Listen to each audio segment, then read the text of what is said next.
Olsen P is a measure of the available phosphorus in the soil there to our plants, and as we increase our phosphorus, pasture production goes up, but it's a diminishing returns curve, so it goes up. The first bit you put on, you see big increases in production, and then once you get to a certain point, it starts to diminish off.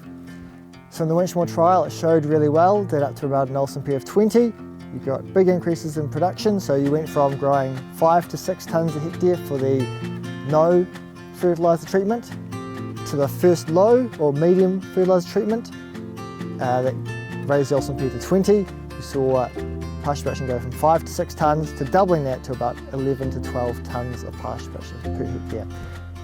Once we went above that, you saw very little difference between the pasture production, and that shows that as a diminishing returns curve. Big increases at the bottom, and once you get up the top there, the nutrient is no longer limiting, so you're going above optimum and you're not getting any return from it. Those basic principles inform how we do fertiliser. You might want to raise your fertility up to that optimum level, depending on the economics for your farm, it might be different. And once you're at that level that you want to be at, applying maintenance phosphorus to maintain your fertility at that spot. Phosphorus will be going off in product, there'll be other losses from the system of phosphorus, and you're just trying to replace that so you have the same pasture production year on year. You're also getting an annual application of sulphur into the system.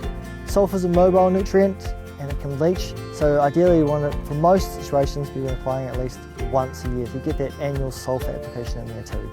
There's also a whole nother range of trials where scientists have gone around the country and applied different rates of phosphorus fertiliser to create a production curve, so we can work out exactly what Olsen P you want to be aiming for, what increases of pasture production you can expect. So the accumulation of all these trials, including stuff like the Winchmore trials, the Ballantrae trials, are used to inform our fertiliser decisions and have those calibration curves for Olsen P.